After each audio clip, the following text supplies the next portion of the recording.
भाग 2 यमलोक का मार्ग। गरुण जी ने कहा, हे केशव, यमलोक का मार्ग किस प्रकार दुखदायी होता है? पापी लोग वहाँ किस प्रकार जाते हैं, वह मुझे बताइए। श्री भगवान बोले, हे गरुड़, महान दुख प्रदान करने वाले यम मार्ग को सुनकर तुम कांप उठोगे। यम मार्ग में अन्न पानी छाया नहीं है। वहाँ प्रलय काल की भांति 12 सूर्य तपते हैं।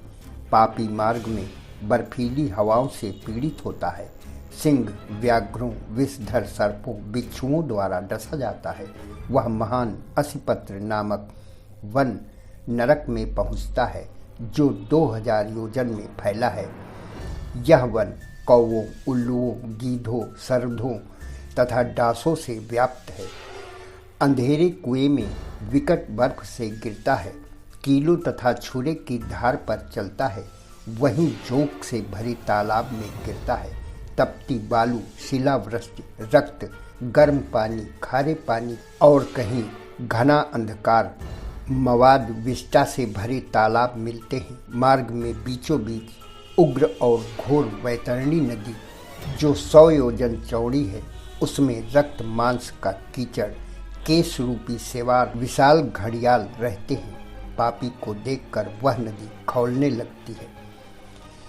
हे खग, वही नदी पापियों के गिरने के लिए बनाई गई। कुछ पापी पास से बंधे हुए, जंजीर से बंधे हुए अंकुश नाक, कान, पीठ में फंसाकर खींचे जाते हैं।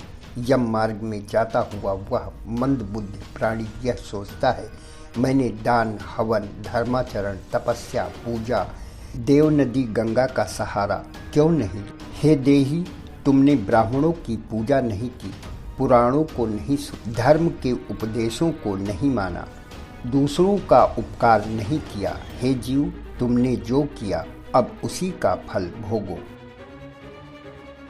इस प्रकार 17 दिन तक अकेले वायु वेग से चलते हुए 18वें दिन वह प्रेत सौम्यपुर जाता है। उस रमणीक सौम्यपुर में प्रेतों का महान गण रहता है।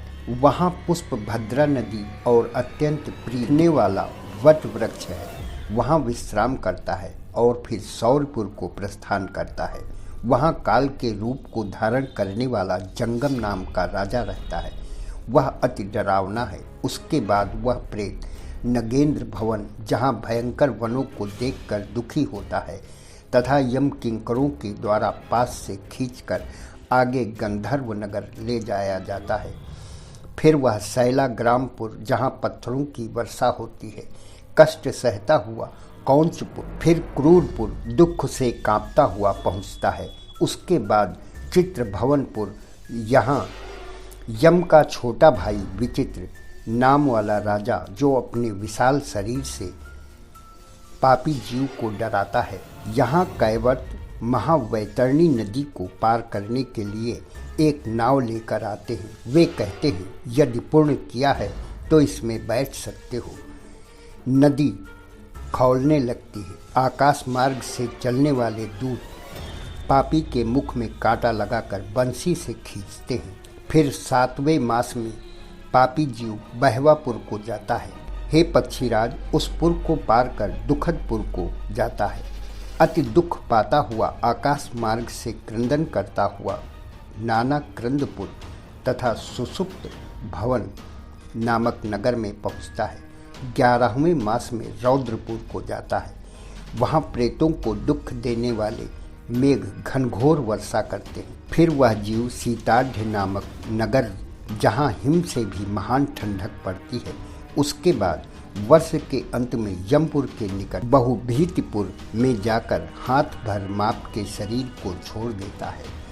इस यम यात्रा में पुत्र बांधवों के द्वारा दिए गए पिंडदान को खाकर बीच में तृप्त होता रहता है। हे पक्षीराज, पुनः कर्म भोग के लिए अंगुष्ठ मात्र के वायु स्वरूप यातना देह को प्राप्त करके यमदूतों के साथ अत्यंत कष्ट से यमपुर दक्षिण द्वार से जाता है।